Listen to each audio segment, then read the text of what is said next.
already knowing that one. Where other folks did not make it feel like it was an imposition on their time for me to ask, hey, remind me, what does the color green mean again? And just the of F&M and took the time to answer my questions and never made me feel less than. Um, it's something I try and still think about from time to time when I'm, at every level of your judge career, there's someone who has been doing it for longer than you and has more. I think important to remember that what you now today consider a silly, obvious question at one point was above your range. Um, and we gotta, look out for each other.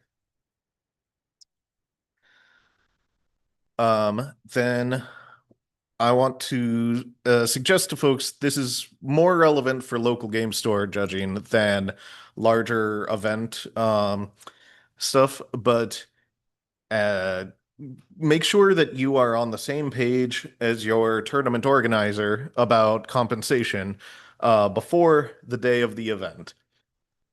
Like I said, it's easier for some of the larger events like Magic Cons or SCG Con or what have you, because they've done it once or twice before, and they have, they'll say what the comp is up front when you're deciding to apply or not.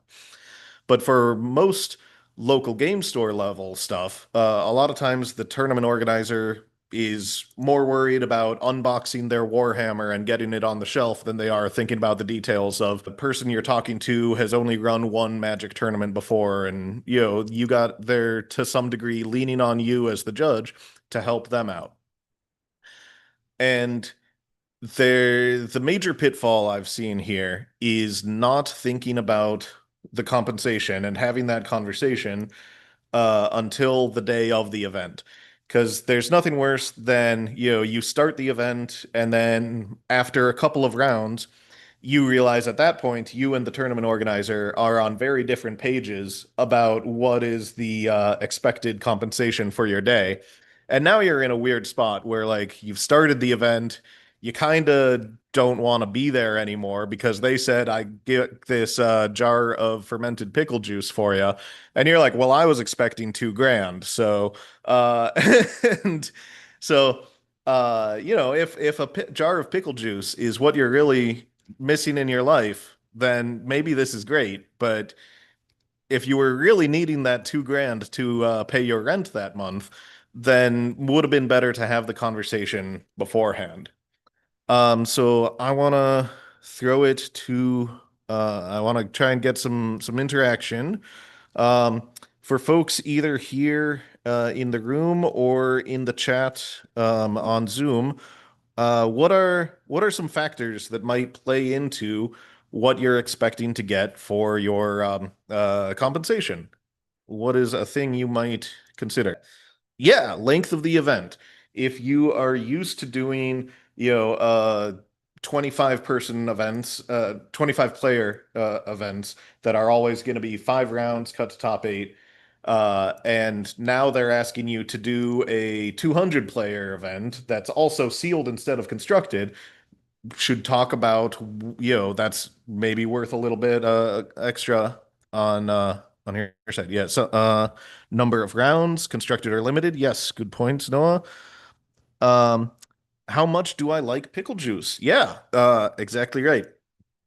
The again, if that is what is gonna get it going for you, then that is what you need, and maybe that's the only pickle juice available. Go for it.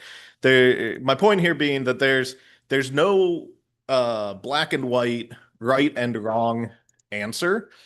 No one can tell you for your exact situation, hey, you should be charging exactly 1.37 times what you're currently charging. Or, you need to bring that down by XYZ% in order to be fair to the TO or whatever. Um, just think about it and think about what will work for you. Let's see. Matt Marhaney says, distance from home and what else I'd be doing a day where your favorite band is playing in town. You're giving up a lot for your Saturday. Maybe you're still willing if they are willing to pay double your usual rate, or maybe you're not willing at any number because this is your favorite band and you care that much about them. So think about the opportunity cost.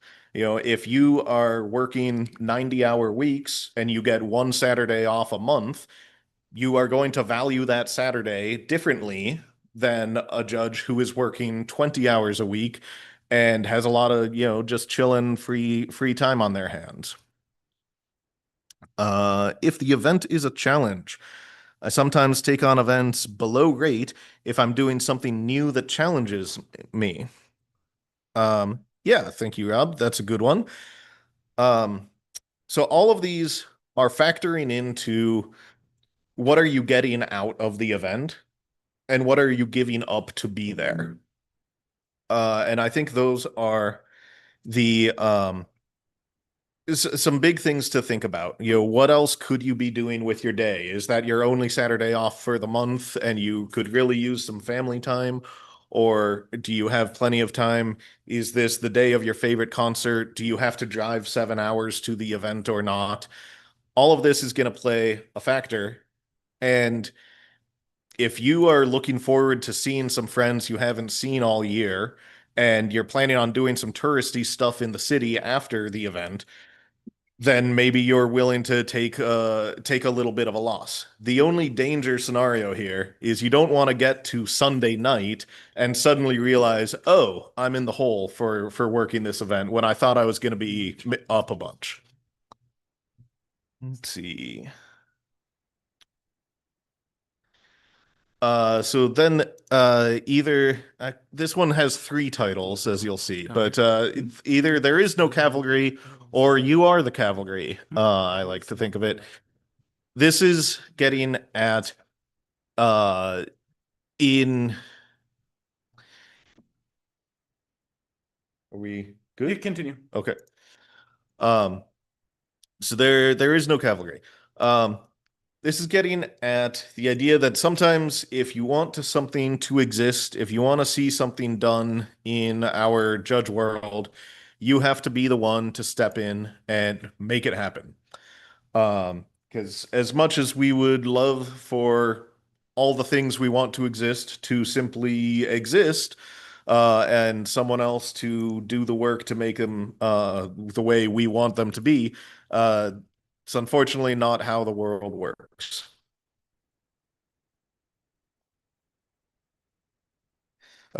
There are a couple of great examples I want to highlight from recently in the judge community. Villa has recently picked up the Miss Trigger project, along with more judges than I know, so I'm hopefully not causing too much offense by not naming them all. As well as I believe, Joe, correct me, is it Matt Muckle in charge of the knowledge pool now, or is that you? It's not, Okay, there's a few people that have taken that over. okay. But it's Matt and Villa and friends. Oh, Villa. Involved with the discussions. Awesome. So someone out of those good folks wanted to see the Knowledge Pool project come back and put up their sleeves and got to work to make it so. And I a common mistake I think I see sometimes is folks thinking like they're waiting on someone's permission to go do a thing, or they feel like they need to get a blessing of a judge who's got a bigger number next to their name than they do. But at the end of the day, whatever your vision of a cool thing is, if you want it to happen, you can. A lot of times, the easiest way to make it happen is just to start doing it, and hopefully, some other folks will see that it's worth putting in the time and will want to come join you. But you got to pop up a flag and see who salutes. Um, If you whether that's true, whether you wish that there was a weekly judge gathering in your city, and you want to just get together with some judges for a cube draft and talk over things you learned last weekend or whatever, or you wish that there was a better study guide than you've been able to find for this or that level or this corner of the rules, whatever is tickling your noggin, um, there's sometimes you got to be the one to do it. And I think that's true and going to remain true regardless of the name of the judge org. That was true in ye olden days, that was true under Judge Academy, and it's true today. Let's see. I'm just gonna check the chat real quick. All right. Um, then next one, similar vein. No one will drag you across the finish line. An awful lot of stuff in Judge World is self-directed, and they if they promised you that they were gonna write, and they haven't gotten around to it, maybe you got to be the one to poke them, continuing to sit around waiting for that promised review to come in because it's very possible it just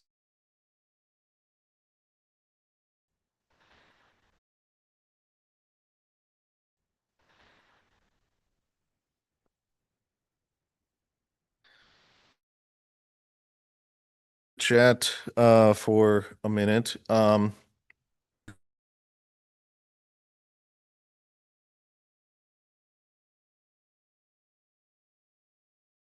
Want to exist, or you got you um you degree, and the sometimes you got to be the one to drive things forward there.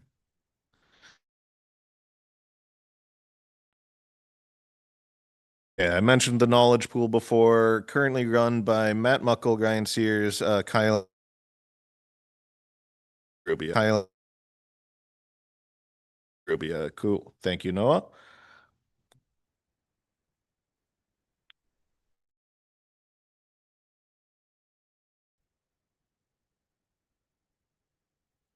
Like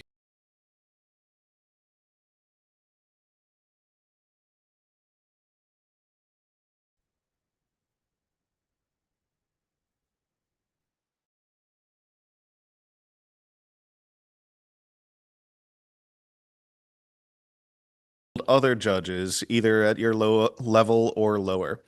Uh,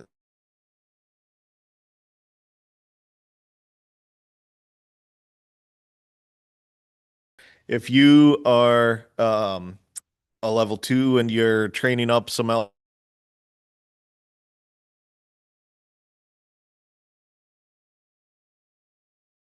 them over to your closest L3, and then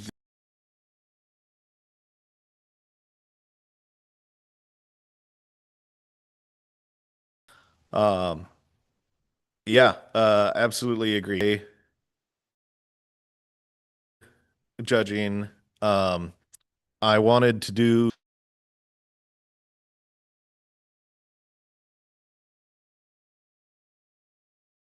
good stuff. And then after a little bit, I ended up getting dragged into doing because the other judges were sick or out of town or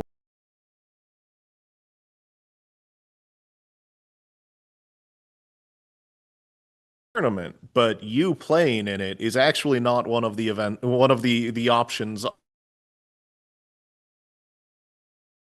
I guess I'm willing, and I started judging some constructed stuff now and again. And it's been fun, but that's enough of that. I want to get back to playing and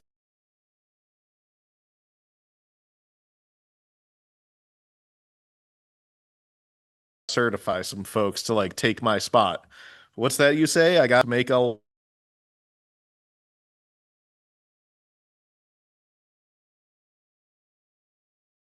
So my whole career is a story of time and again and really failing at it pretty badly.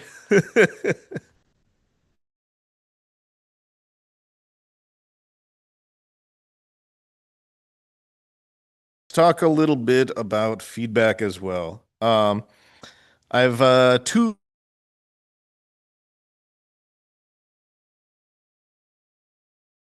other judges. And this can be true whether you're talking to judges or whether you're, if you're a little isolated, if you never leave your local game with other judges and helping make each other better by discussion.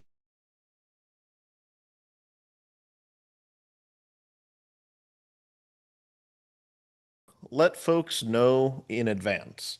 It's much what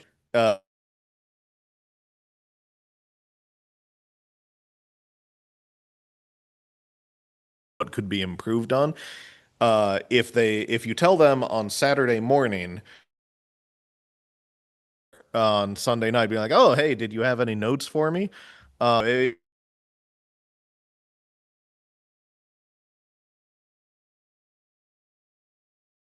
the other is be specific. Sometimes it can be,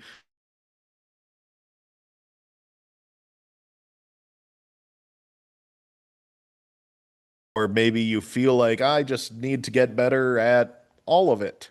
Um, you can be specific when you're asking for feedback. Then that will, if I'm working on some event and I tell my team lead on Saturday morning,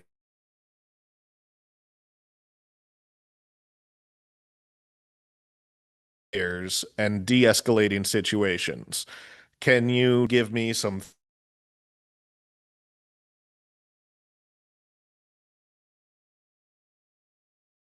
either spiraling up or being calmed down? Either way, then they'll be it come end of the interaction or end of the day when we've got a chance. They'll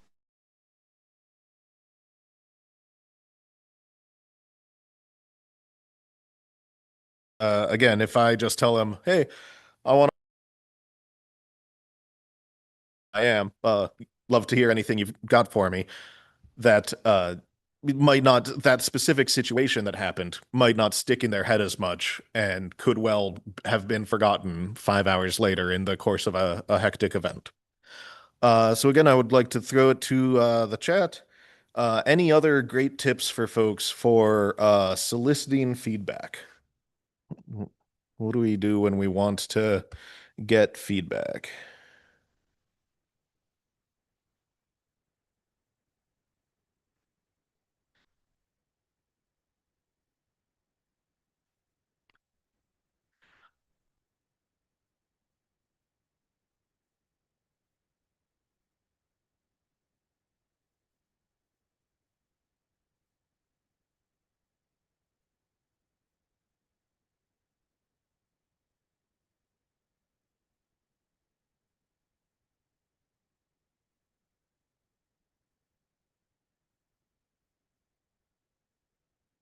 See, being specific about what area you want feedback on will help your mentor focus on that particular aspect of judging. Yeah, fully agreed.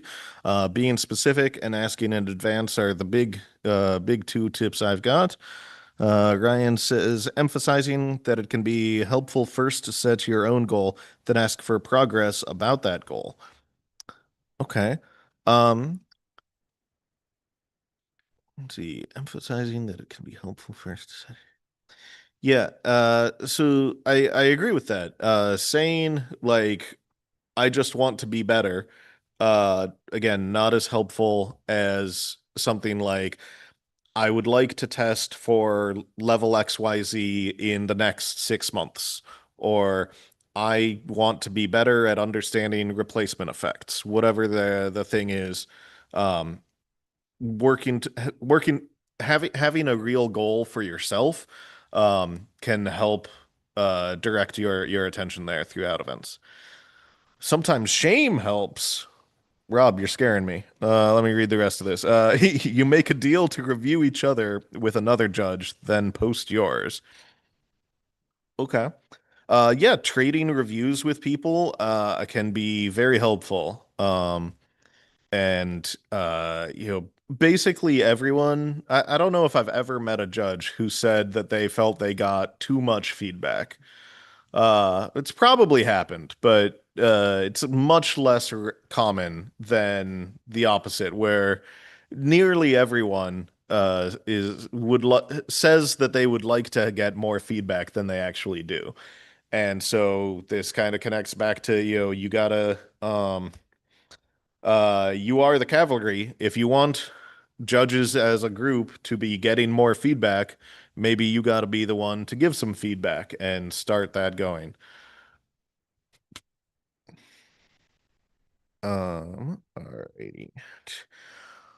One other big thing I want to mention about feedback is that if you aren't getting a lot of feedback, it can be important to make sure uh, that you are responding to what feedback you get in a positive way. Sometimes folks, if they're giving you feedback, it's gonna be constructive criticism. It's not always going to be, "Hey, you were actually the best judge in the world today," as always, and there's no possible way for you to improve.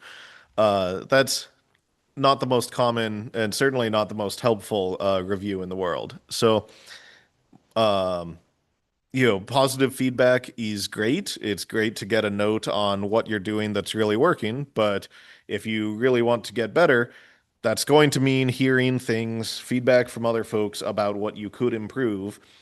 And if your response to that is blowing up the judge that gave you this review on Twitter or telling everyone about what a jerk they are because they pointed out to you that you got 3 calls about GRV wrong, so maybe you should study GRV a little bit. Uh, if your response to that is super negative, then people are going to be disinclined to give you more feedback in the future. So that is if you feel like you used to get more feedback than you do now, maybe that means you've just leveled up, because as a general trend, folks at the top get less feedback. But also, maybe you have not given a great impression when receiving feedback, and a bit of introspection might be helpful. Um, Alrighty. You are making a choice. All right. So, in a lot of ways, um, they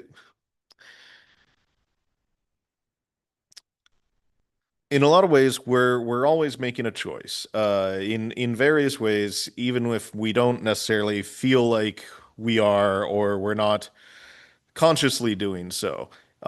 In uh What I mean by that is when you're at an event, the way you conduct yourself um is going to make an impression on other folks, judges and players alike, and going to build your brand. Um, and some tournament organizers really care about kind of the impression that their staff are giving to players, and some tournament organizers are a little more laid back and like asking about the compensation. There's no black and white, this one's right, this one's wrong. But the important thing, I think, is to kind of be in touch with the needs of that event. Um, so, for example, if you're doing a pre-release at a fun, wacky local game store, maybe they would encourage you to show up in your cosplay or wear your elf ears or whatever it is. Embrace the fun and wacky side of things. And if you're head judge of the next regional championship, you might want to double check with your TO before you show up wearing, your polka dot pants or your elf ears or name your wacky fun, embracing the fun and wacky side. And again, I want to be super clear. I'm not saying that you should never do those things. If that's what makes you happy, it is not at all my place to criticize. My point is just that if you are wearing your, elf ears or what have you on the tournament floor, some tournament organizers will not care or will think it's a positive, and some tournament organizers are going to not love it. And so either way, recognize that you are making a choice through your actions. If your Discord handle or your email address, where you're in a quasi-professional environment, you're applying for your events and stuff with these handles, is hard drugs user at 6969lol.com. Again, some tournament organizers aren't going to care. Some tournament organizers will think it's a positive and that seems like you're a fun, whimsical person who they want at their event. And some tournament organizers not gonna love it, and this might play a role in you either being accepted or declined. Um, so again, my point is not to criticize those who are embracing the whimsical side, or I'm sure that there are some tournament organizers who would look down on people being too serious and having a super formal, Bill Bob at grayflannelsuit.com email.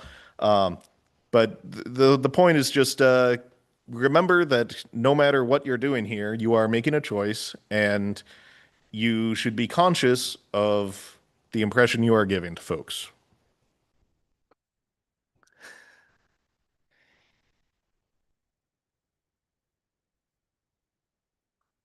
All right. The breath mint rule from our very healthy mouth here on pulling teeth. So I heard an expression once that uh, if someone offers you a breath mint, you should just always say yes and take it.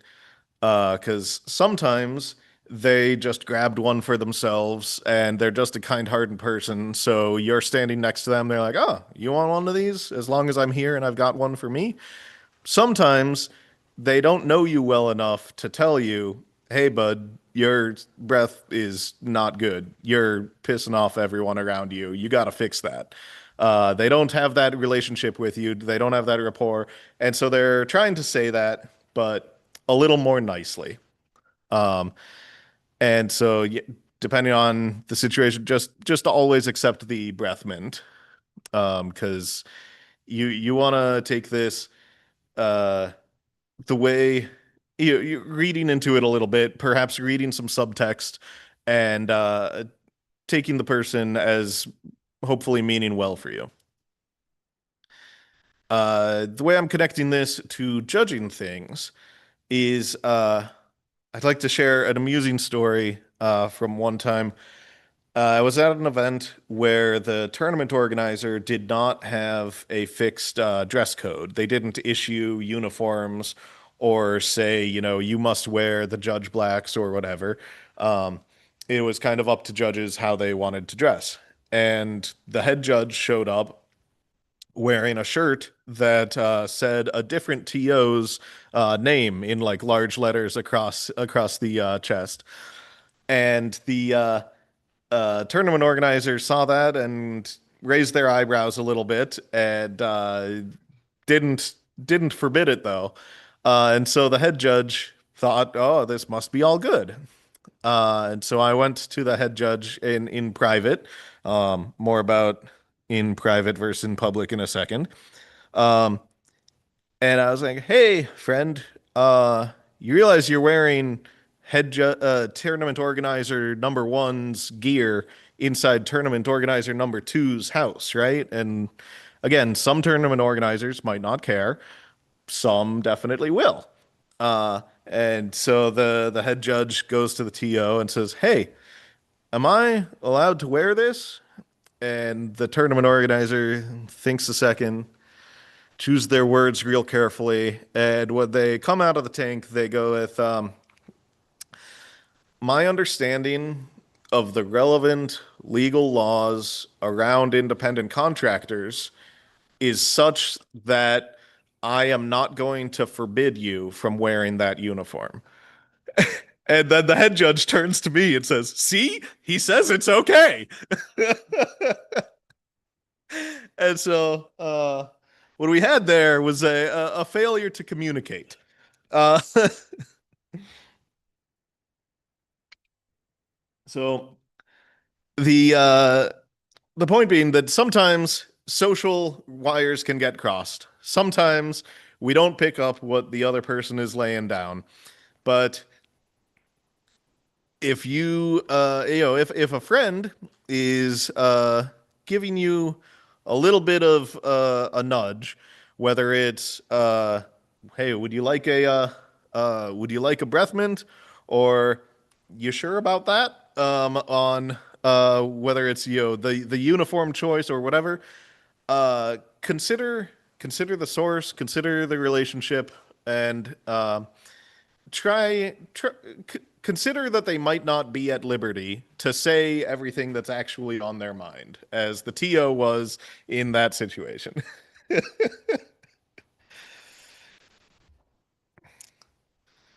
Let's see.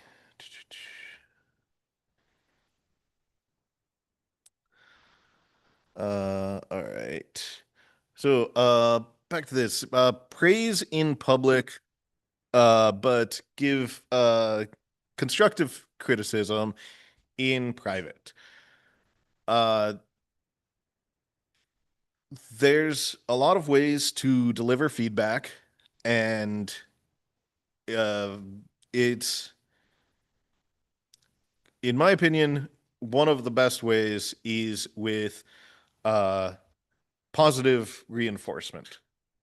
Um, I don't think it's particularly helpful if we've got, the end of the day team meeting, we've got five people sitting there. I don't think it's helpful to point at one person and say, "Hey, you really messed up X, Y, and Z. You're not a good judge, and you should probably study A, B, C things a bunch." Doing that in front of a bunch of other people is not going to make them receive the feedback well. And, it's frequently going to make them feel really defensive. It's frequently just going to make them feel humiliated rather than actually taking in the feedback. And so it's, I think, not the best way to actually help the person learn those lessons that you're trying to impart. Much better, in my experience, is if we actually want to help someone learn ABC thing because they messed up XYZ, is going to be to tell, in the team meeting, where at the end of the day, highlight the things that different people did that we thought were really good. Um, and maybe you can't tell them, "Hey, I really thought you knew a lot about policy." Maybe they really do need to study that some. But you can maybe tell them, "Hey, I saw you hustling to calls a lot, and I really liked that." Or, whatever it is, there's something that they did that we can highlight as a positive for everyone. Um, and then in private, then we can point out, "I did notice that you messed up, three different calls about thing XYZ. Seems like you could use a little bit more study on ABC." And if we do that privately rather than in front of everyone, that's going to be a much better experience for, I think, everyone involved, as well as not just about protecting their ego, but also about making them better judges for the future. I mean, if I hope that that is the goal, and that, that is, assuming that is the goal, then we want to give the feedback in a way that will make them actually hear it. And so, give praise in public, but constructive criticism in private. I'm gonna check in with chat again, see if we've got more things to say about that. Let's see.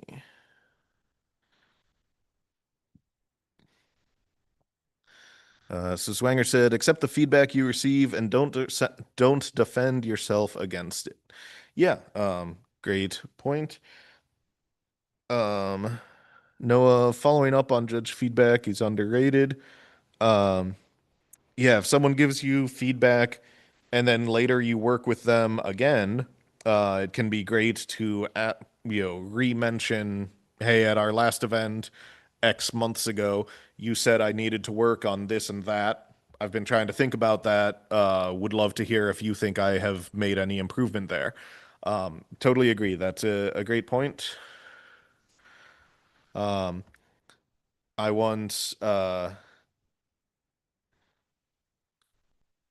see, I remember in the older iteration of the exemplar program, I once wrote an exemplar for one of the GP head judges for when they gave me some feedback at one event, and another event like a year later, they just came and brought it up like it was yesterday and pointed out, I had gotten better at this and this, but this one still needed a little bit more improvement, same as however long ago. And I was really touched that they had not only, given me the feedback, but like that they cared enough to when they saw that I was going to be working on the event with them again, they had gone back through their notes or whatever and jogged their own memory. And that meant a lot to me.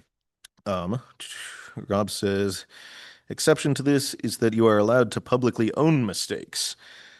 Yeah. Um, Yeah, I agree, Rob.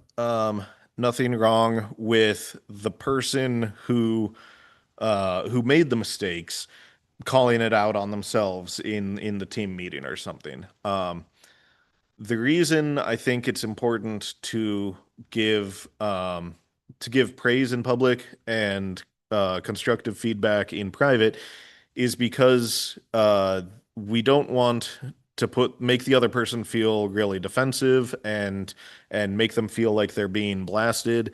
Uh, and if they in the meeting, if they bring up, oh yeah, I really messed up priority. Seems like I need to study that a bunch. They're bringing it up in front of other people. They're the ones owning it. I don't think that it's inherently wrong to say, yeah, I noticed one or two there, because then you're not the one to, highlight it in front of other folks.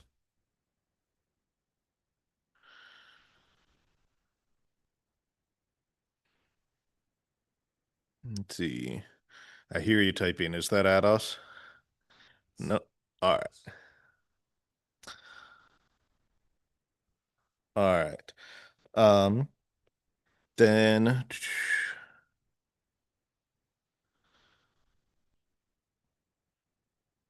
mm,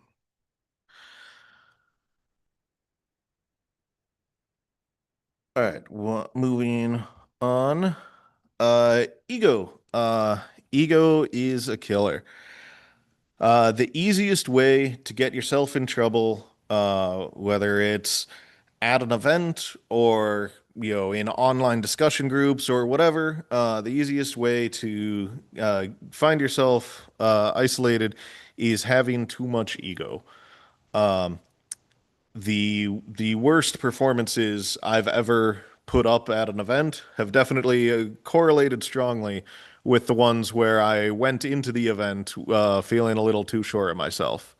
Um, having having too much ego is going to make you feel like you don't need to prepare for the event. You're not doing your homework and looking into the format of the thing and finding out what are some common rule interactions or something, and then feeling a little silly if you're, getting a ruling wrong that anyone at any RCQ would be familiar with just because you haven't done that format in a little bit.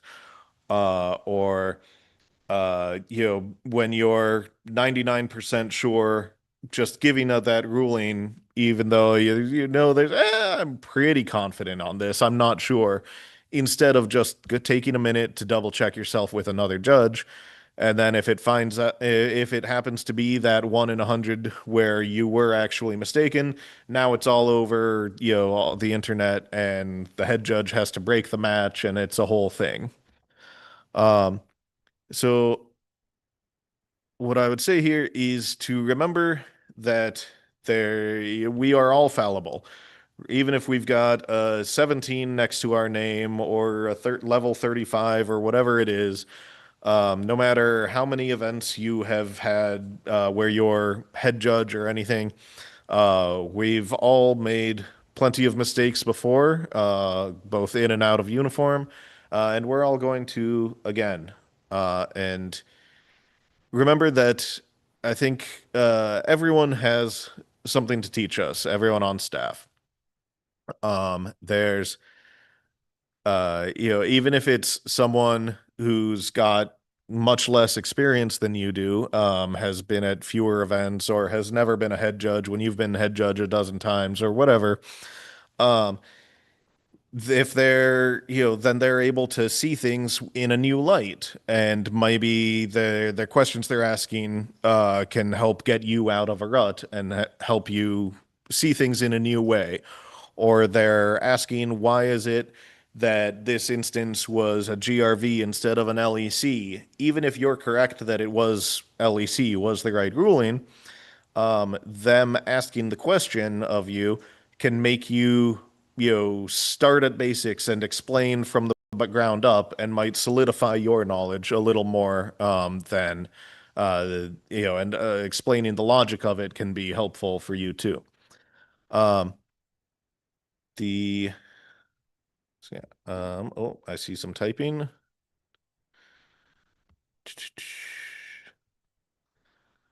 Counterweight to this, if you have ego of I am obligated to be the best, so I have to take ownership of how I do at this event in advance. Head judging or on a tough team lead role, I'll sometimes have the I'm going to do this crucial prep because there's nobody else that can do it as well as me.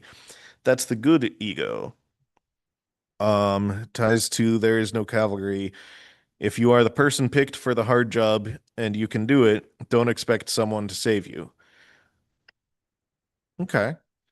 That is a good point, Rob. I'm certainly not saying that like anytime anyone feels any amount of ego that they're clearly out of line or anything. I think you've got a good point that uh, if there's some very difficult prep work that needs to be done, sometimes you have to. There is some amount of ego in deciding, well, I am the cavalry, actually. For I'm going to lead this project to create this thing I think should exist in the world for the judges of my city, or for doing the prep work for this team lead role for this upcoming event. Whatever the case may be.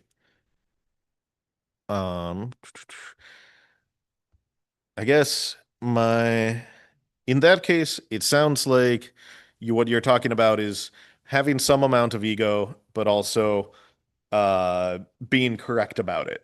Where we really get into trouble is when the ego and the reality are really misaligned. Um, I'm never going to forget one the worst event I think ever put up was early in my career when I was team leading for deck checks. Um, and I was on sides the first 2 days and then came in Sunday to do this GP. Um, and on Sunday, I was the deck checks guy. And I hadn't even realized that it was sealed because I'd been on sides the first 2 days.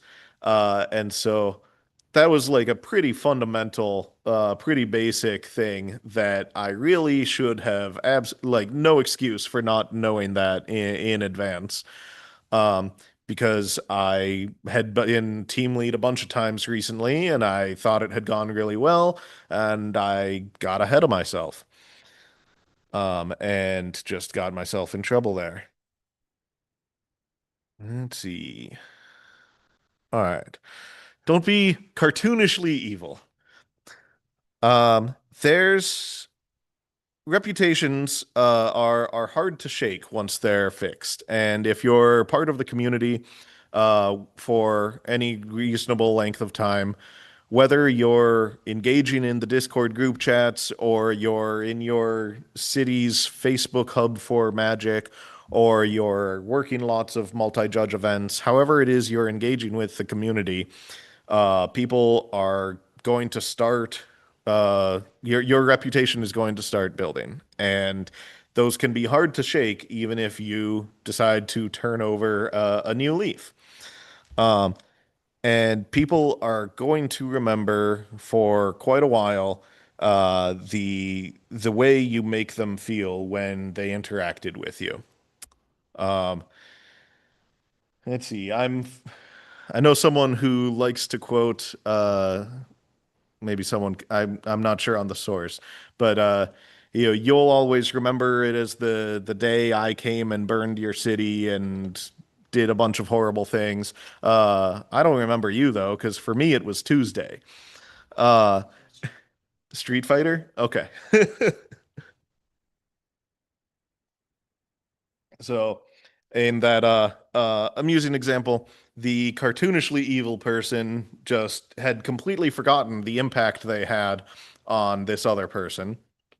Where for the harmed person, that it was seared in their memory, and they're gonna have it with them for years and years to come.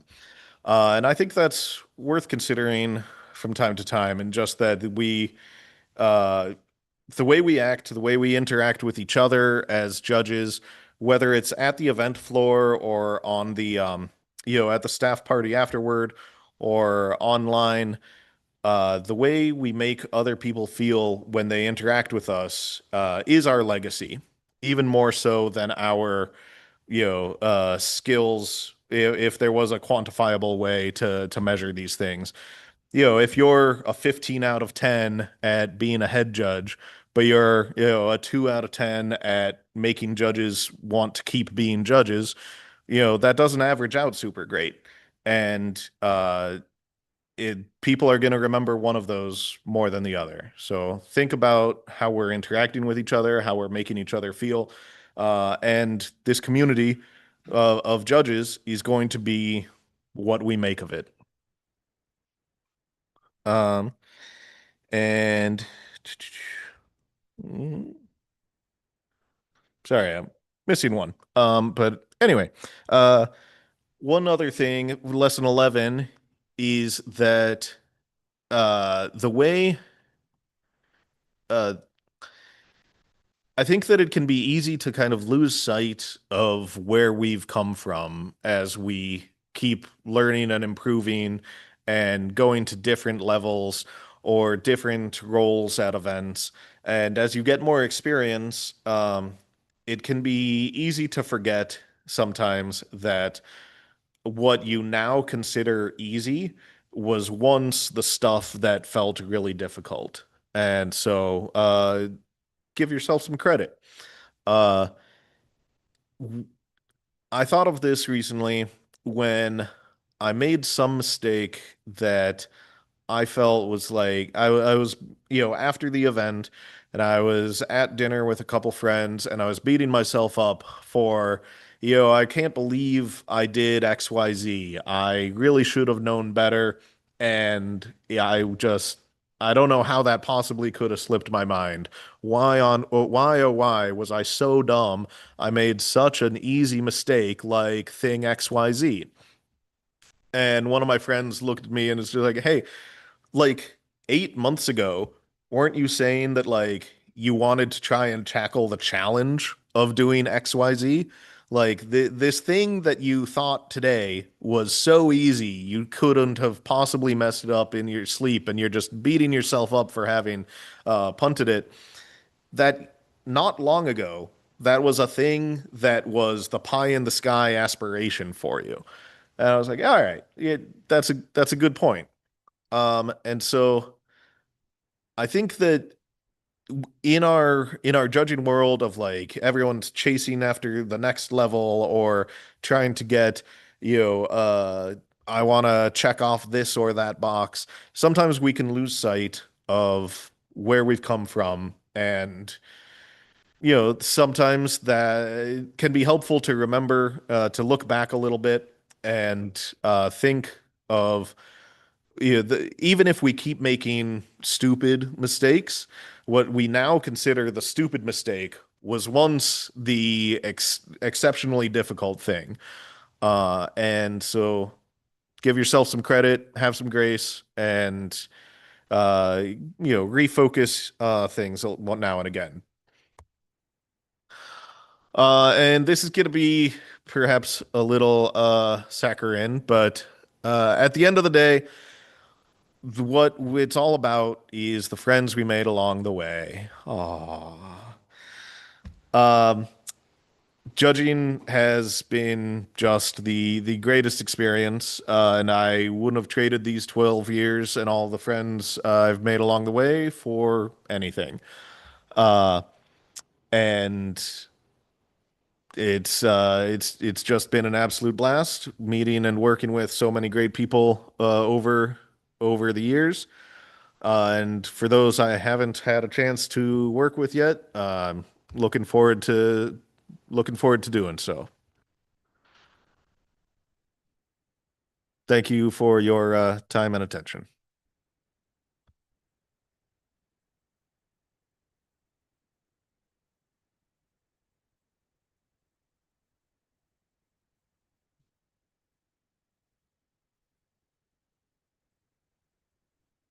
It's, oh, this is what's bright. This is what's bright, right? Oh, no, it's Brooke is still showing on Zoom. Yeah, yeah, that camera, because this camera's always been shown for us. Okay, just got rid of his, so just for everyone else there, Steven is gonna start at the bottom of the hour at whatever the time is. 4:30. 4:30 local time. 5 minutes. Yeah, so we have 5, 8 minutes for everybody to go, use the restroom. Yep. Do whatever they need to do. I might need some assistance in setting this up to make sure that the screen is displaying properly and sound is displaying properly. I would Rob, volunteer Brooke since he just did it. have it.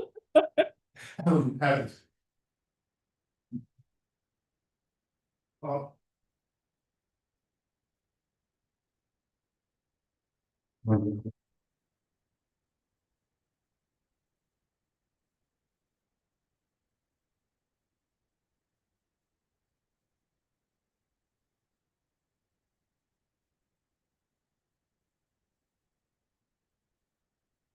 Is the mic still live? Yes, it is.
10th point was don't be cartoonishly evil. I was expecting some sort of. Harrison?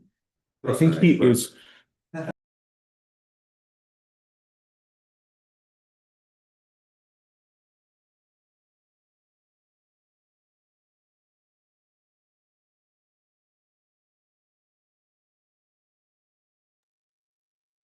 We're coming back to Steven Swanger's presentation. I have given everyone the ability to talk.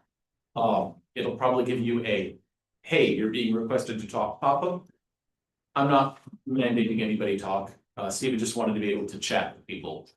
And so, if you want to talk and respond to Steven and tell him how shiny his bed is, that's a thing that we can do.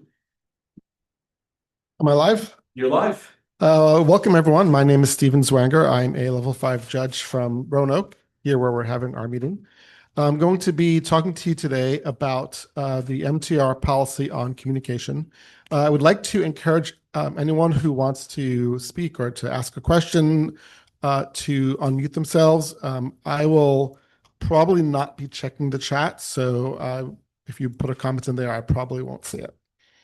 The first thing I want to point out is that the communication policy, which is section 4 of the MTR, applies to all Magic events. It doesn't matter if it is a regional championship or an FNM or a pre-release. These policies apply everywhere. So keep that in mind that as we go, this is not something that is designed for specifically competitive rules enforcement. It applies to any level of rules enforcement. And this presentation is pretty modular. So there's 4 specific chapters in section 4 I'm going to be talking about, which are shown here. 4.1 is the types of communication. 4.2 is shortcuts. 4.3, I believe, is out of order sequencing, and 4.8, I think, is reversing decisions. So if anyone has a particular preference for where I should start, I'd be happy to pick something that someone in the audience is particularly interested in. Speak up now, otherwise I'm just going to go in order. I want to talk about reversing decisions. Great. Okay. So we'll start with number 4. So I'm going to talk about reversing decisions first. First, I'm going to explain the reason we have a policy on reversing decisions in the first place, then what the policy is specifically, some guidance on how to apply it, and then some examples on communication that involves reversing decisions. And every section is going to be pretty similar to this. As I said before, this is section 4.8 of the MTR.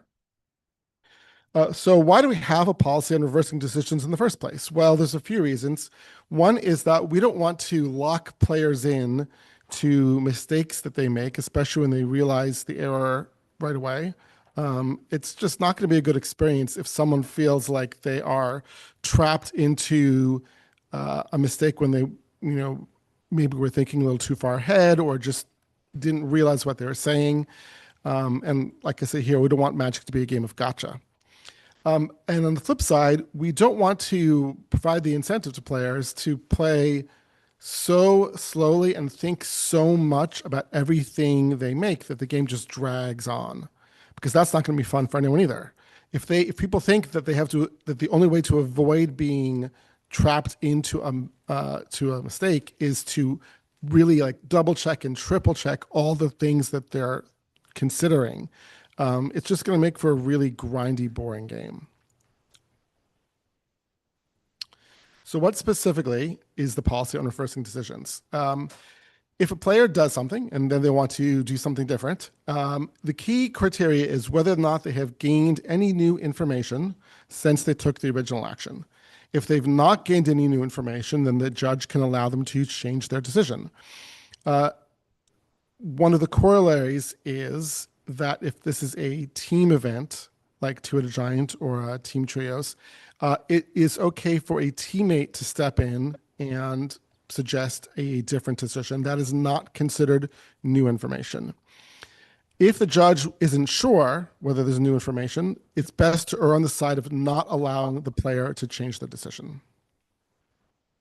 I have a question. What counts as new information here? Because I've had some weird edge calls. Question from Rob, and I don't know how visible audible. My mic's on. Okay, Yep. so the question was, what counts as new information? That is a great question. That brings me to the next section, which is application. So the most common examples of gaining new information are drawing cards or seeing cards from your library, like if you have a scry effect, or if the opponent responds in some way or doesn't respond in some way. Like just the opponent's not doing anything can itself be new information because the player might realize that opponent doesn't have anything to do or is okay with the play as it's been made. Sometimes there is information that is publicly visible, which I've called onboard information here, that the player making the decision didn't notice or didn't realize or in some way wasn't paying attention to. Generally, if someone else points it out, even though this information was publicly available, most judges will consider this to be new information. So, for example, if a player makes a play and then a spectator or the opponent says, hey, you're only at one life, isn't that kind of dangerous? That means it's too late for the player to change their decision. If they see themselves, oh, wait, I'm at one life, I shouldn't do this, that's fine. They've realized that fact themselves. That's not considered new information. So if they ask for it, so, like I've had situations where a player casts a creature, or plays a land. Well, plays a land and they can't give response information. They do a thing that doesn't give them new in-game information, doesn't draw cards, doesn't look at anything. Then they ask for something like a library count, which is hard to just have. That is a gray area. Like I said earlier, if the judge isn't sure whether they've gained new information, it's best to err on the side of not allowing the player to change their decision. And you might take some context into account beyond the question they just asked and the information they received. I probably wouldn't allow the player to change the decision, but I know some judges would, and that's okay. Again, it's a judgment call.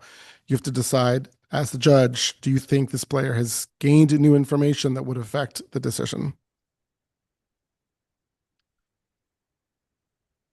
Stephen, what do you think about an opponent's lack of action as new information? So, I mean, for example, let's say, Are you talking through your mic on your computer? Not anymore. Okay. Well, no, that's fine. I can just mute the room. So, example, let's say Nancy says, okay, and then he says, wait a minute, I'm gonna play a land before I attack. And Nancy says, no, you've already moved your comment, it's too late to play a land. Even though Nancy did nothing, Andy may say, okay, there's no new information, I should be able to play a land before I attack, right? And Nancy says, yeah, but I didn't do anything, and might be asking for any new information. And maybe away from the table, Nancy might say, but I didn't cast a lightning bolt, and now Andy knows it. Or if Nancy's tapped out, Nancy might say, but I didn't evoke a solitude. Even though I have 0 mana, I could have theoretically evoked a solitude, right? Now Andy knows I'm not going to do this thing. And is that new information or lack of action? In general, the opponent's lack of action can be new information. You have to take into account several factors like, is this a format where free spells such as Solitude are playable? Does the opponent have cards in hand and or mana available? Like if their hand is empty and they don't do anything, then probably there's nothing they could have done. Or if this is a format where there aren't any free spells and the player's tapped out, there's probably nothing they could have done. In those cases, not doing anything is not really new information. But if the opponent could have done something and had an opportunity to do something and did not do anything, then that probably is new information. In this case, Nancy saying okay, presuming that Nancy had something or was representing the ability to do something, would be considered new information.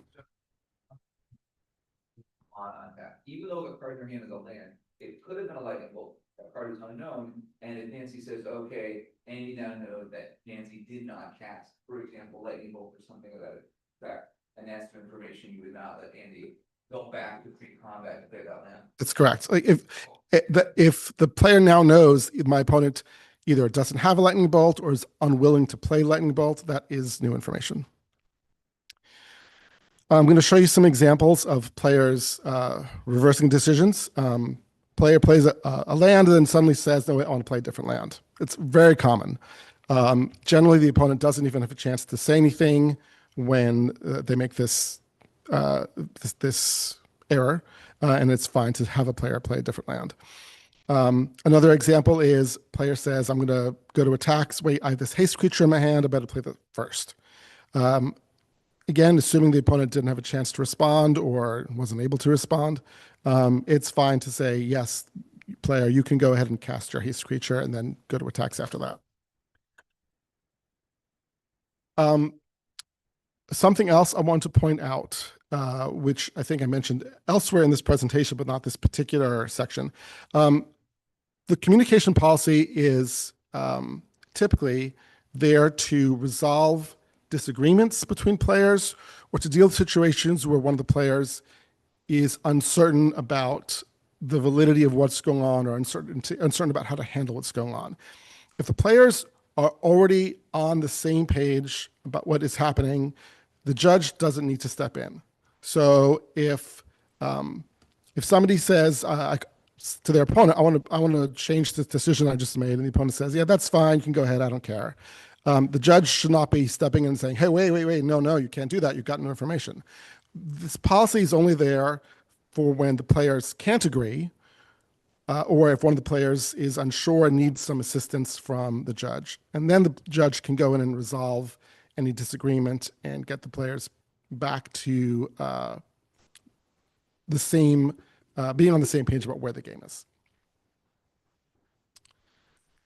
Any other particular sections anyone would like me to talk about? In that case, I'm going to go to types of information. This is section 4.1. This is the longest section here because it has the most stuff to talk about. So there are 4 kinds of information that the MTR defines. There's status information, free information, derived information, and private information.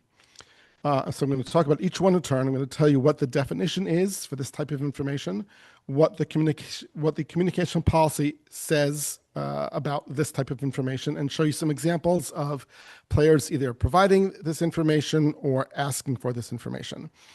And you'll see that for status information, there's a little interesting sidebar there, which we'll get to. So this is the definition of status information. And as with most of these categories, this definition is comprehensive, which means anything not on this list is not status information. So status information includes players' life totals, any counters attached to a player, such as poison counters, any continuous effects that don't have a defined expiration and apply to a player, such as Monarch or City's Blessing. I'm sure Wizards will come up with more. Whatever mana is currently in player's mana pool, what location a player is in a dungeon, how many times a ring has tempted the player, and what the current speed is. Some of these are pretty niche. You know, they were had to be added to the policy because a specific card or mechanic put it in. You know, stuff like life totals, which is where this concept began, is obviously applying to every game. A lot of these are not going to apply. The rules for communication about status information is that players have to proactively announce any changes. So officially, if their life total changes, they have to announce that. If they get or lose counters that are attached to them, they have to announce that. If the location in the dungeon changes, they have to announce that. And they must represent this type of information with a physical designation. They can't just trust their opponent to remember. Status information should be pretty obvious, has to be represented correctly. If a player notices a discrepancy, they have to point it out as soon as they notice that discrepancy. So for example, if a player notices that their opponent is also keeping track of life totals, but the life totals don't match, they're obligated to point it out right away. And finally, at competitive and professional rules enforcement, players cannot use dice. This happens most commonly with poison and energy, sometimes with life totals. One of the reasons is it's really easy to knock over a die or to pick it up. And if that happens, then there's not really any way to be certain where it was before it was knocked over or rolled or picked up. Whereas, you know, at least if somebody's using pen and paper, there's probably some track of what the history was. I'm going to go back to this list to show you again. Does anybody notice anything interesting that's missing from this list? Gave you a little hint before. Yeah. So officially, day night is not status information, which is kind of weird because it feels like it should be. Like it is something that it constantly is applying to the game and something that will need to be constantly tracked and can be relevant.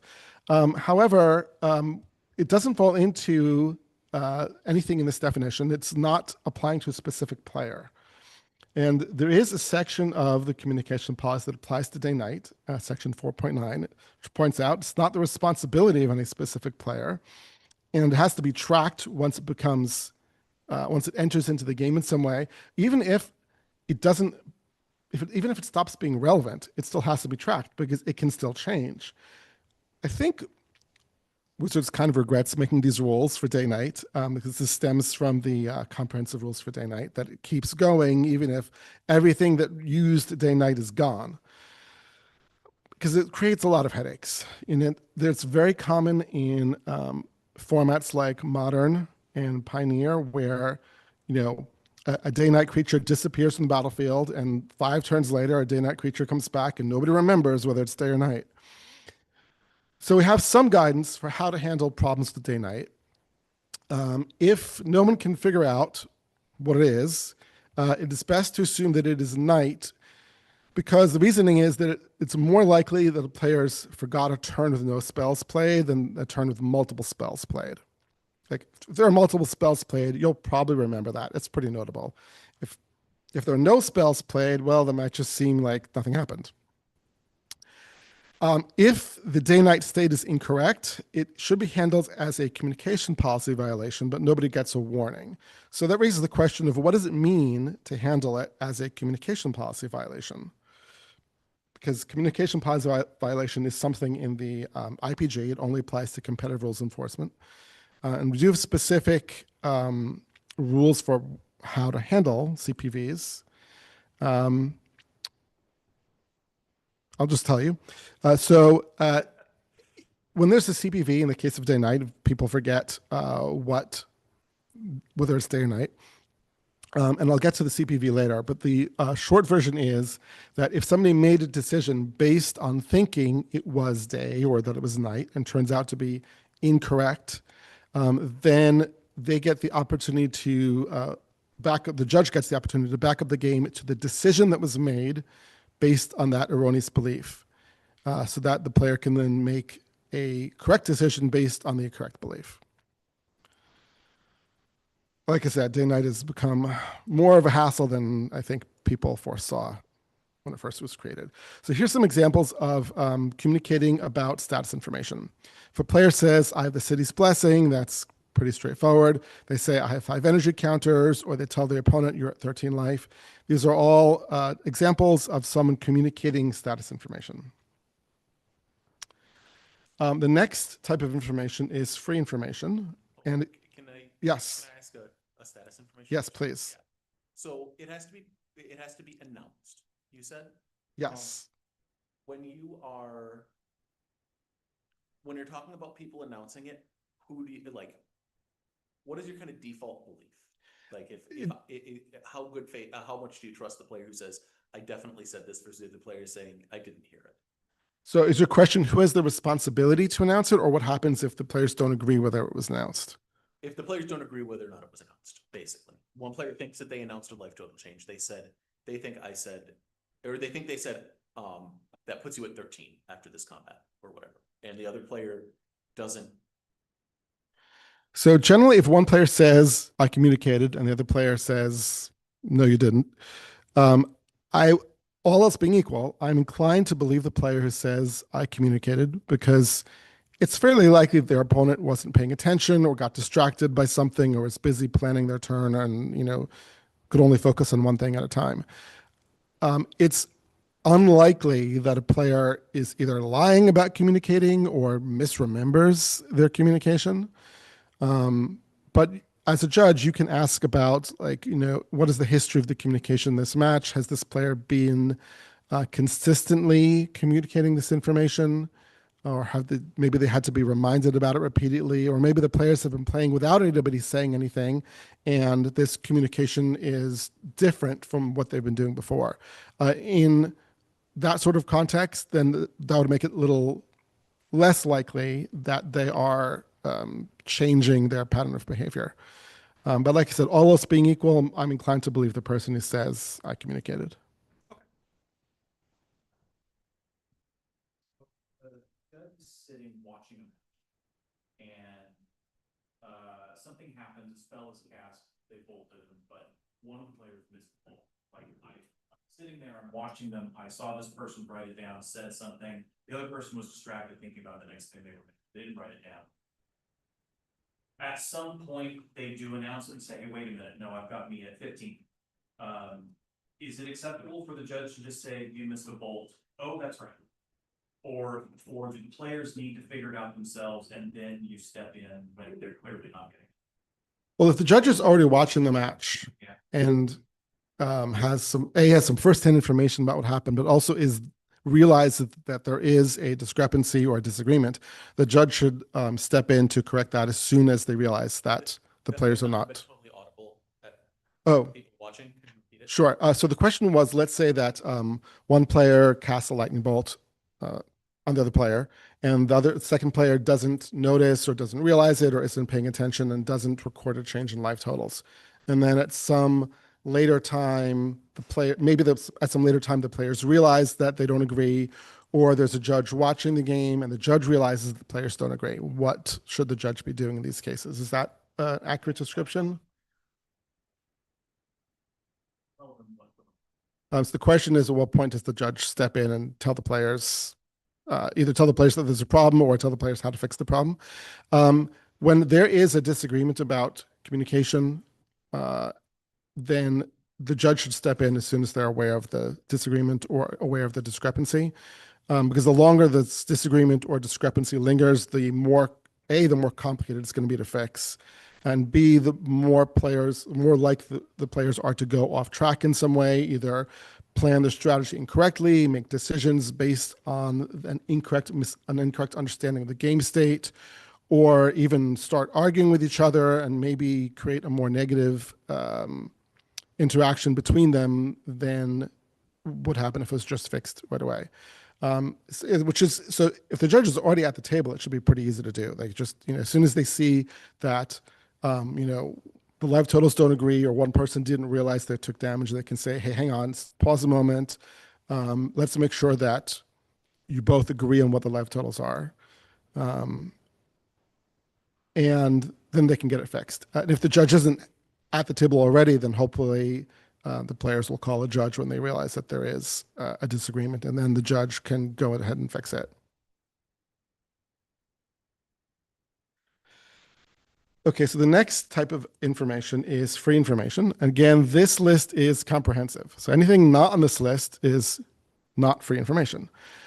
Free information includes details of current game actions and past game actions that still affect the current game state, like, what's the value of X in that spell you're casting, the name of any visible object, the number and types of counters, excluding, of course, counters on a player because that was already covered in status information, the state of any object or player, whether something is tapped or untapped, face up or face down, front face up or back face up for a double faced card, and so forth.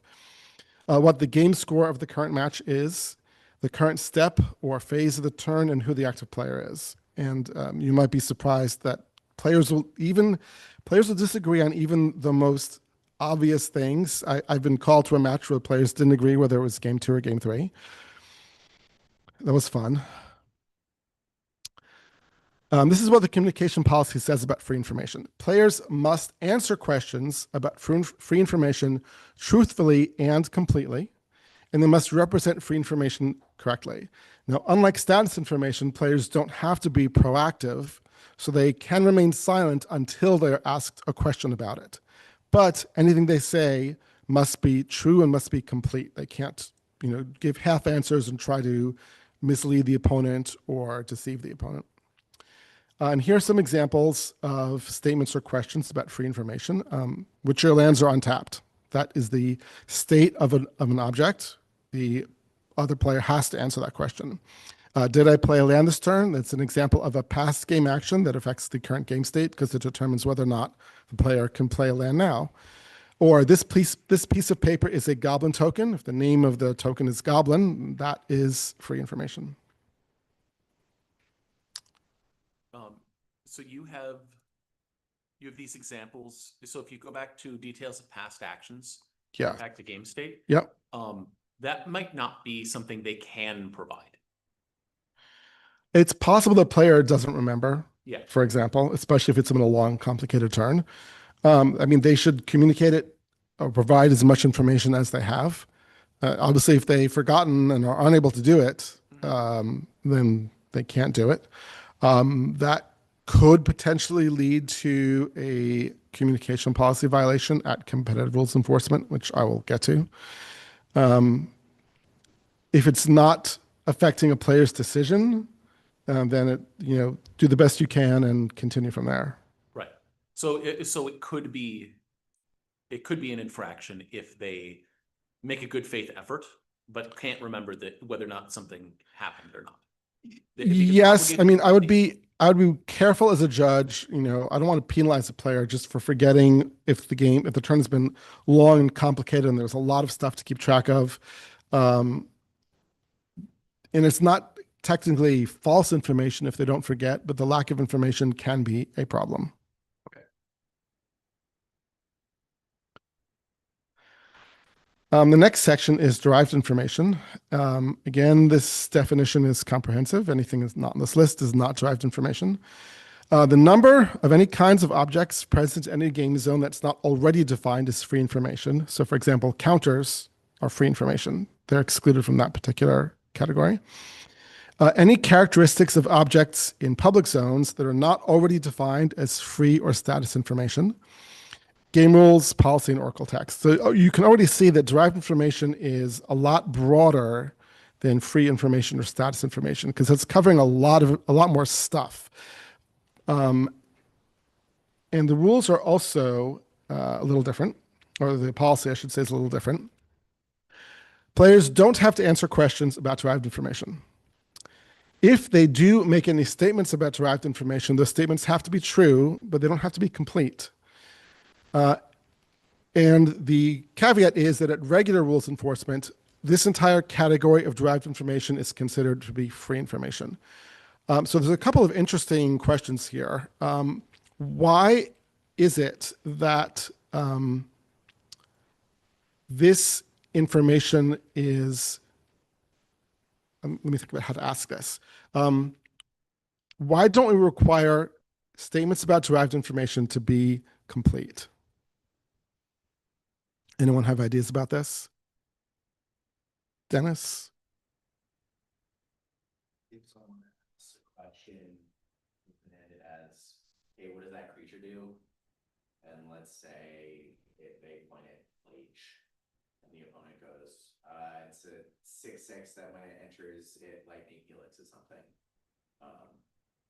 They might feel that that's sufficient to answer the question that was asked, considering the state of the board, but there are characteristics of Blade that they fail to mention, and we don't want to penalize them for not giving a complete answer. So Dennis gave a good answer. I'm going to try to sum it up. And first, I want to remind everyone that derived information only exists at competitive and professional rules enforcement, which means it only exists in formats or games where there is a pretty strict set of infractions and penalties. So what Dennis said, basically, I'm going to summarize this, is that if a player asks, what does your flage do? And the opponent, the controller of flage, provides what they think is the most relevant information. When it enters the battlefield or when it attacks, it lightning helixes something. And it's a 6/6. Like, sure, but probably that's the most relevant information. But it's possible that the other player either was looking for different information. It's also possible that that was the information they're looking for, but nonetheless, if the statement about derived information was required to be complete, then the player who answered the question has given a statement that would violate the communication policy, because they didn't say that it's red and white, and they didn't say that it is what creature type it is, and they didn't say that it has first strike. Escape. Thank you. I didn't remember all Fletcher's abilities. But as you can see, there's often information about an object that is not relevant, and players shouldn't be required to make statements that are so comprehensive that they're providing a lot of irrelevant information, especially when the opponent usually doesn't care about this. We don't want to put players in the position of, making statements that are totally natural and normal and are sufficient in this particular case, but actually violate the policy. Because if the opponent was looking for specific information and didn't get it, they can just clarify what the question was. Hey, what creature type is Flage? Because I have something that affects creature types. And of course, at regular rules enforcement events, even though statements would have to be complete because they're free, it would be free information, we're a lot less loose with infractions. So we're not going to, penalize somebody at a pre-release because they didn't mention what creature type Flage is. And I have some examples of questions about derived from information. How many cards do you have in your hand? Or what does that card do? So Dennis's answer already addressed the second one. How many cards do you have is kind of an interesting question when you keep in mind that the communication policy says players don't have to answer questions about derived information. So where are we in the game if one player says, how many cards do you have? And the other player says, I don't have to answer that question. Any thoughts about that? Well, it's true. The other player doesn't have to answer that question, but they do have to allow the other player to determine what that answer is, which means, say spreading out their cards or putting their cards on the table or just fanning out their cards in their hands so the other player can count them. What they're not allowed to do is tuck their hand underneath their playmat or pile all their cards into one stack and, conceal it from the opponent. They can't obstruct the other player from getting this information. They just don't have to make statements about it. I'm going to point out that I've actually seen this come up where a player didn't it was annoying to give the information because they necroed for 40 or something in Commander. And so they were like, oh, fine, you can count these. Steven, can you comment on the difference between inaccurate derived information and incomplete derived information? I mean, if you ask me what Vampire Nighthawk does, and I say it has life, and then you attack into it, I didn't tell you it's death touch, but I didn't tell you it doesn't have death touch. So the statement has to be true. It doesn't have to be complete, which means every part of the statement must be true. Vampire Nighthawk has lifelink. That statement is true. So that is a satisfactory answer under the policy of derived information. If you said Vampire Nighthawk does not have flying, that would be an untrue statement, and that would be illegal under the policy on derived information. Well, we'll get to that question about rewinding because I'll be discussing the infraction CPV shortly. Book is a question. Are different, do things ever change what type of information they are from one to another? Like, if I'm resolving surgical extraction, so I can look at the opponent's deck, like right now the game rules say I'm allowed to look at it. So does that mean it's public info or something, or does it always stay what it is? So the deck is not a public zone, so the opponent doesn't have to make true statements about cards in the public zone. Although if they're deliberately making false statements, as a judge, I'd want to investigate. If the player's looking through a non-public zone, has questions about the characteristics of the cards in it, like, there's something in a foreign language, they want to know what it does. I mean, the best thing to do is just call a judge, because the judge will provide oracle text or any other information about objects in private zones or hidden zones. That's not going to come up very much, but it is a good question. Does that answer your question? Okay, the last type of information is private information. Um, Private information is anything that isn't already in one of the other categories. So that's very broad. The policy is very simple. Players do not have to answer questions about private information, and they can misrepresent private information. So I'll show you a couple of examples. I have a counterspell in my hand. Well, the hand is not a public zone, so the player can say anything about they want to about the names of objects in that zone or the abilities. The only thing they can't misrepresent is the number of objects in that zone because it is derived information. But they can say anything they want about other characteristics. Or if a player asks their opponent, what deck are you playing? That's private information. The opponent can lie. I mean, I wouldn't trust an answer if, this is before mulligans and people are shuffling up. There's no way of knowing whether your opponent's telling you the truth.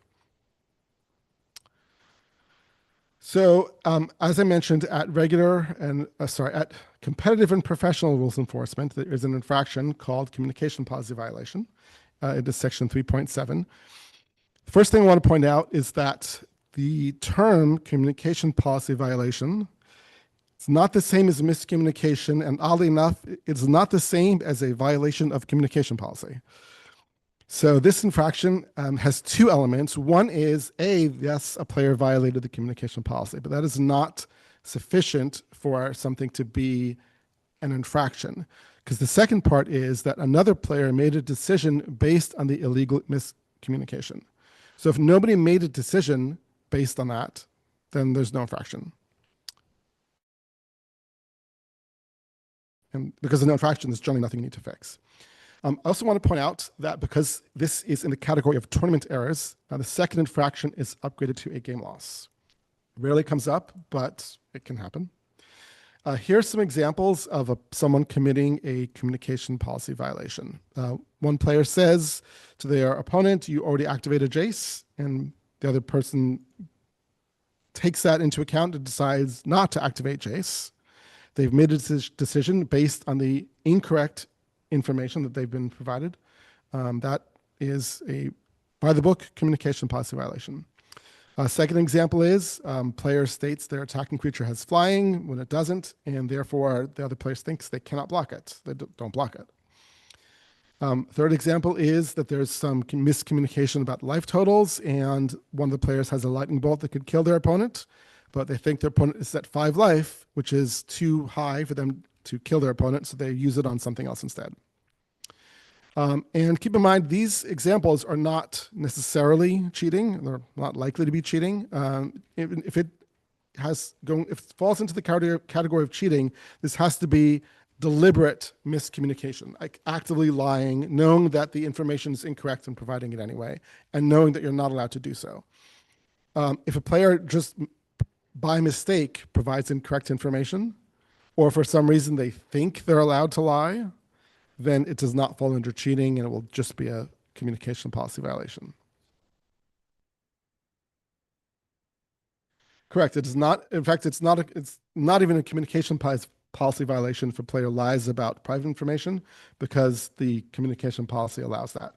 So if someone says, I have a counter spell in my hand and the other person chooses not to cast the spell because they don't want it to be countered, and then they find out later there was no counter spell, that's fine. It's okay. I'm also going to show you a couple of situations where these are not communication policy violations. One player misrepresents the number of cards in their hand, but the other player doesn't make any decisions based on that. So one of those elements of the infraction is there, but the other element is not. Or one player attacks, the player starts moving some creatures around, thinking about how to block, doesn't say anything. The first player thinks that they're done, they've committed their blockers, then casts a spell to kill one of the blockers. This is definitely bad communication and miscommunication because the players were not on the same page about where in the turn they were. And one player has definitely made a decision based on this incorrect or bad communication, but no the communication policy has not been violated because nobody has misrepresented status information or free information or derived information. So again, we need both elements to be true in order for this to be a CPV. And my last example is one player casts a spell and the other player says, okay. And the first player thinks that means the spell resolves. And the second player thinks that means they've acknowledged the spell and they're deciding whether or not they want to counter it. The term okay has no specific meaning under the communication policy. Sometimes people will use it to mean that resolves. Sometimes people will use it to mean I heard what you said. Sometimes people will use it to mean something else. So because it's not a statement about any type of information, it cannot violate the communication policy. Somebody's made a decision based on some bad communication, but again, we need both elements of the infraction to be there in order for this to be a CPV. So let's say we do have a CPV. What do we do about it? The remedy is that you back up the game to the point of the decision, not the point of the miscommunication. So if somebody makes a false statement in their first main phase and the other player makes a decision during combat based on that incorrect information, and the judge comes over, says, this is a CPV, I'm going to issue your warning and I'm going to fix it. You back up to the decision, not to the communication. So you back up in this case to combat, not to the first main phase. The backup is not absolutely mandatory. If the miscommunication and the decision were several turns ago, it's not going to be feasible to back up the game. But as a judge, you should strongly consider backing up the game, like make an extra effort to back up if you can, because typically when this sort of situation arises, there is some element of unequal equity or unfairness because one player chose to reasonably believe that the other player's statement was true and the other player's statement wasn't true. And often, yes, like maybe they could have done some due diligence and checked around and called a judge and figured out that the statement wasn't actually true. But, when you ask your opponent how many cards do you have and they say I have 5, you can reasonably believe they have 5 cards in their hand. And it turns out they have 7 cards in their hand. You make a decision based on that. It's not really like your fault for not checking up on the veracity of this answer. So when the judge finds out about this, one player has been wronged here by making a decision based on the other person's incorrect information. So it is a lot more fair if you can remedy the situation, even if it requires a little bit of a stretch for the backup. And that is all I have on section 4.1. How are we doing on time right now? We are at 4:13 p.m. Or sorry, 5:13 p.m. Okay, so I have time for one of these. Anyone have any preference for shortcuts versus out of order sequencing? Okay, let's talk about out of order sequencing. This is section 4.3. Why do we have a policy for out of order sequencing? Well, like shortcuts, which I didn't get to talk about, out of order sequencing reflects how players actually communicate. Players are not robots. They don't make the most precise communication. They don't take things step by step as they technically should. They'll, talk about a lot of things maybe in the wrong order. But we want to have a policy that provides consistency and fairness for when the communication is unclear or technically incorrect. And that's the reason we have this particular policy. So what is the policy? Here's the policy. A player can take a block of actions which are not in the technically correct order, as long as they satisfy these 4 criteria. One is, if the actions were taken in the correct order, they would still be legal. So you can't get to an illegal result with this policy. Number 2 is the player doesn't prematurely gain information along the way which could affect later decisions. Somewhat similar to the policy in reversing decisions, that we have this concept of new information, although here there is the caveat that new information is only relevant if it could affect later decisions. Number 3, there's no significant pause for thought. So you can't like hem and haw and take 2 minutes to communicate this block of actions. This has to be like one sequence. And finally, the block of actions has to result in a clear and legal game state. If the result is not clear or not legal, then this an out of order sequencing does not apply. And some guidance on how to apply it. This is more a couple more caveats. If the opponent wants to do something to interrupt the sequence, they can ask the player to perform these actions in the correct order. They might want to do something after some of them, but before the whole sequence is finished. Also, if there is a substantial pause, that means the sequence up to that point is complete. So the player who's performing this sequence of actions cannot add anything to the sequence. Question on the player asking for out of order, or to put it back in order, the opponent can ask. Are they obligated to actually have a response in there to ask for things to be done in the right order? It's an interesting question because as a judge, if they don't have a response, I'd be curious, why are you asking them to do this? And if it's just because they don't understand what's going on, like that's reasonable. If they're trying to get the opponent to make a mistake, or they're trying to like use up time in the round, that is a lot less reasonable. But if they, if they say to the opponent, please do this in the correct order, the opponent does it in the correct order, and then the opponent doesn't do anything, as a judge, I'd have some questions for like, why did you say this? Which is not to say I wouldn't allow it, just I would have some questions. But that's reasonably load bearing, as you would say. Yeah. They have to have a reason. Yes. Yeah. They have to have a reason, and it has to be a legitimate reason. And like using up time in the round is not a legitimate reason. Right. Yep, quite possibly. Yeah, could be stalling. Yeah. So here's some examples of very common examples of out of order sequencing. Players declaring attacker says attack with creature number 1, attack with creature number 2. Oh wait, I have the smuggler's copter. I'm going to crew this and attack with it. So technically, they should be crewing the smuggler's copter in the beginning of combat step before the declare attackers. But players will like start attacking and then realize partway through that they have this artifact or vehicle or creature land that could have been activated and should have been activated, and they just want to throw that into everything else. It satisfies all the criteria for out of order sequencing. This is fine. Another common example is a player casts a sorcery, puts it in the graveyard, and then resolves it. So they're supposed to resolve it and then put it in the graveyard.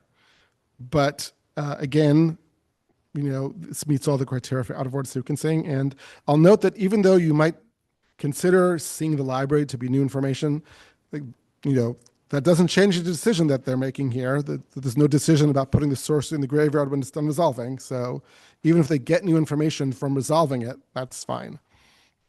And finally, a player begins their turn, draws a card, and then untaps their lands. That's totally fine. Again, the drawing the card is definitely new information, definitely not affecting any decision they're making here. I also have some non-examples when it's not out of order sequencing, or one non-example. Brooke?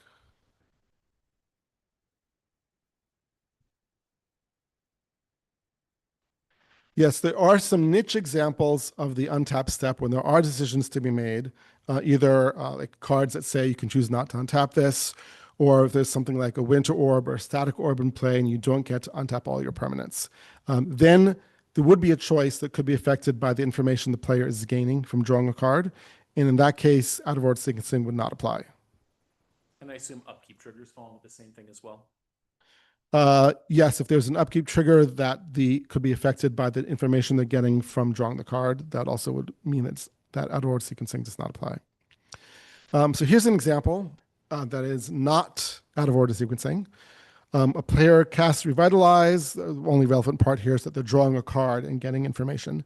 And then they say Ojutai Exemplars triggers, which so far it's true, it did trigger because they cast a non-creature spell. The player resolves Revitalize and then says what they want this trigger to do. So this is a modal trigger. The decision for which of these modes is going to be performed has to be made when the triggered ability is put on the stack, which is before the spell has resolved. So the card that they have gained from resolving the spell could affect the decision they're making of which mode they're choosing for Ojutai Exemplars. And in that case, out of order sequencing does not apply. It was hard to find an example like this, or a non-example like this, because there are very few triggered abilities that have very few modal triggered abilities. And there are a lot of targeted triggered abilities where, again, you're making a choice when the trigger goes in the stack, but I wanted something that's a little less obvious. Any questions about out of order sequencing? I do have a question. If a player does an out of order sequence and then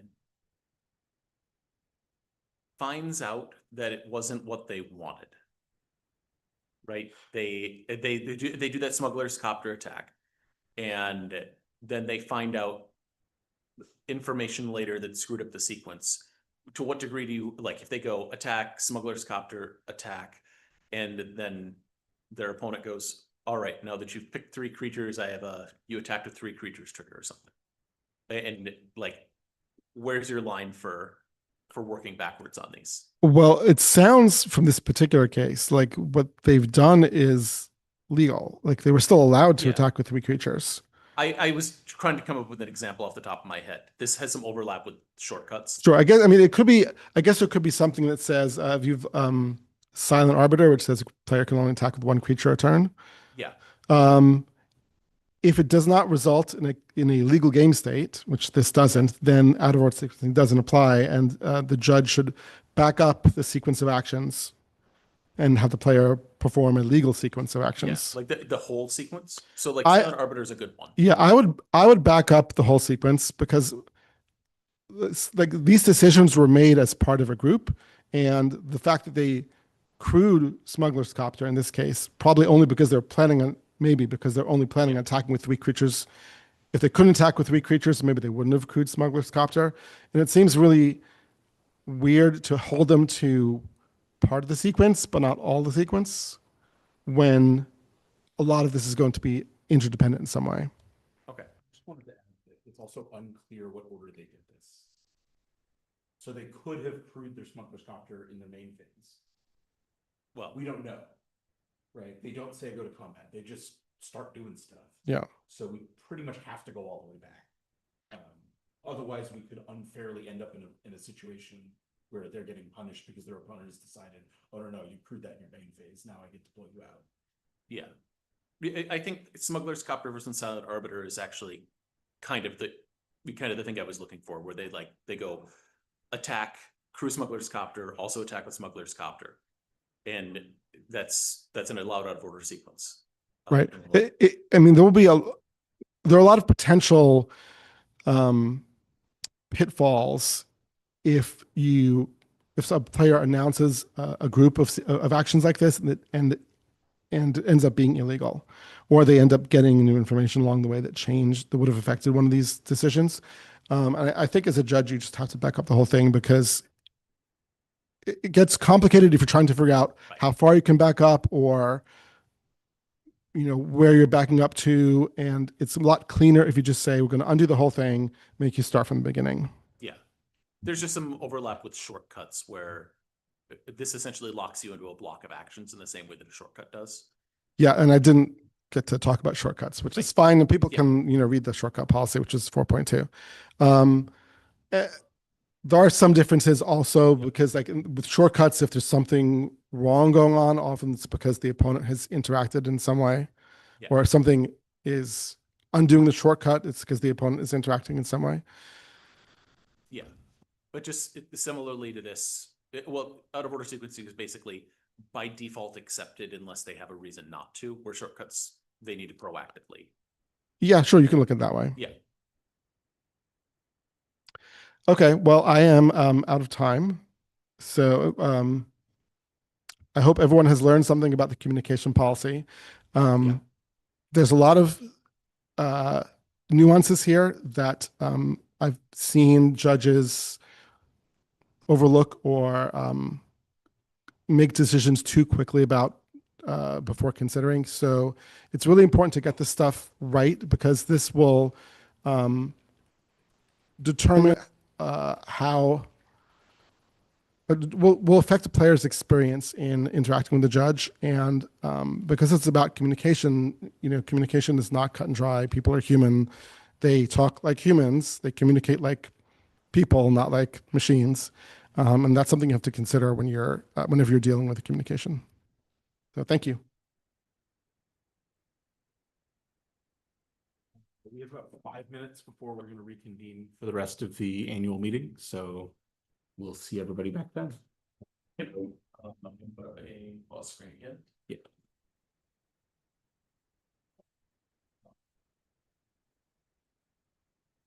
Let me know when the mic's muted. I can't see them right now.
It's after 5:30 now, so we are ready to resume the annual meeting.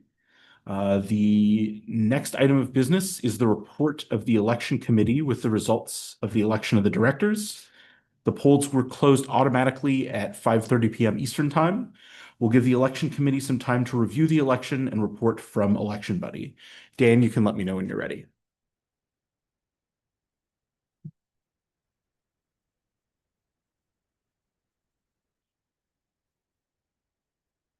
I have had a chance to review everything and I am ready, and I'm also sharing a screen. Great. Whenever you're ready, you can go ahead and give us the report. All right, thank you. Thank you, Joe, and good afternoon to everybody. Before I do run into the results, I just want to mention that with our second annual election coming to a close, I do want to take a moment to thank everyone who made it possible. Dennis Bradford on the elections committee, Matt Schaefer as our parliamentarian, the exploratory committee and board members past, present, and future, and of course, all of our attendees and voters. Judge Foundry has provided an opportunity for judges to choose our own leadership and direction and whatever the future judge program or judge programs may look like. I hope you'll continue to insist on an ability to choose our direction and to express our views democratically to our leadership. Just to show you what some of the results look like from my end, just want to show you kind of our quorum call from earlier. So you can see that we had 77 individuals submit a ballot as part of our quorum call. And I asked you which ways you've lost a game of Magic the Gathering since our last annual meeting. I'm a little bit surprised that 9 of you have played an Emperor game since our last annual meeting. And I'm a little bit alarmed that 24 of you have received a game loss. Maybe brush up on your IPG before your next competitive tournament. But from there, we're going to head over to our board of directors election. Now, you each ranked the candidates in the order of your preference. Our system is single transferable vote. That means that initially your vote will count fully for whichever candidate you chose as your most preferred. Then we go through a series of rounds of counting. In each round, there's a threshold or a quota that is calculated, and that is the smallest number of votes, such that it is impossible for 6 candidates all to reach that threshold. Of course, once 5 candidates reach that threshold, those 5 candidates will be our board of directors. So I'll show you our election results here, and I'll bump up my font size just a little bit because I'm not sure how well this is appearing on Zoom. We did have 30% of our eligible voters submit a ballot. That was pretty close to our numbers from last year as well. So thank you all for submitting your ballots and expressing your opinion. In our first ballot, in our first round, we did have 3 individuals who is their first choice had already met the quota. Those individuals are Tobias Visseri, Rob McKenzie, and Joe Klopchik. In our second round, excess votes for those individuals were transferred to the second preference of people who voted for those. That also brought Ryan Wood above the threshold, above the quota. From there, it was no longer possible to find a 5th person who met the quota without starting to eliminate candidates. So the candidate with the fewest votes was eliminated from the running, and their votes were transferred to the next person on the ballots of the people who had voted for that individual. So first, Joe Steet was eliminated from competition. Then Charles Ferguson was eliminated from competition. And finally, after transferring their votes, our final round of voting had Kylan Schaefer exceed the quota. So for our board of directors, election, I'm going to report that the following individuals received at least the quota of votes, and those individuals are Tobias Visseri, Rob McKenzie, Ryan Wood, Joe Klopchik, and Kylan Schaefer. We did also have 1 regional advocate election, which was in progress. And in the first round of voting, Ryan Sears received 9 votes compared to Kylan Schaefer receiving 5 votes. So I believe that's all the information you need, Mr. President, and I'll pass the floor back to you. Thanks, Dan. Thanks for the report and explaining how the votes were counted. Based on the results of the voting, Tobias Visseri, Rob McKenzie, Ryan Wood, Joe Klopchik, and Kylan Schaefer are elected to the board for the 2025 to 2026 term. Additionally, I'll note that Ryan Sears won the election for the Regional Advocate Great Lakes. So we have a new RA in the Great Lakes region as well. That is it for the election. We still have some time for new business today. If anyone else would like to speak to anything this evening before we shut down, I'm going to double check the Q&A and the chat. So I have set it so that attendees can chat to hosts and panelists right now. Okay. I've changed it to they cannot chat. Okay. And then if you have anything to bring up anyone, please use the Q&A feature. Because that acts as a completely. If you wish to speak, feel free to raise hand and we can give you the ability to speak. Okay, I'm gonna leave that for a couple minutes in case there's anything anyone wants to do.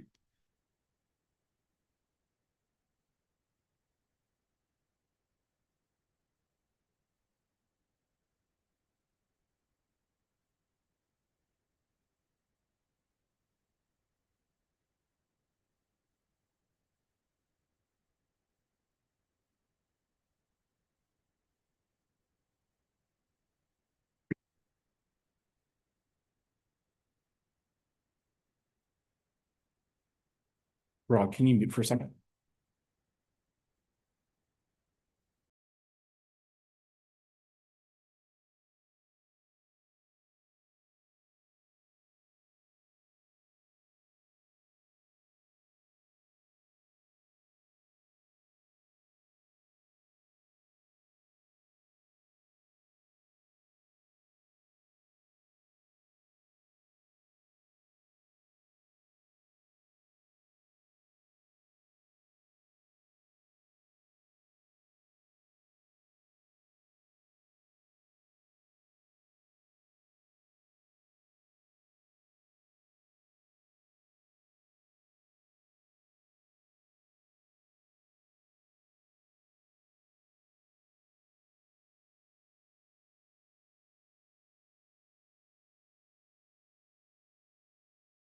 Okay. You're on mute. Mark Mason had a comment. I'm going to let them speak if they'd like to speak, or I can read their comment if they prefer that. I will let Mark to talk. Hello, am I live and direct? Yes. Wonderful. Yes. So I want to echo the thanks that were made at the beginning to the elections team and that particular group. This was an even higher level of transparency than I expected. It may have been exactly the same as the previous year, but this year I really both noticed and appreciated it. Thank you. Thanks, Mark.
Oh, can you mute for a second, Rob?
It looks like we're done with the entire agenda. If there's no further new business, which is what I'm seeing, the meeting will be adjourned. So I'll give you all another 30 seconds, but it doesn't look like we have anything else.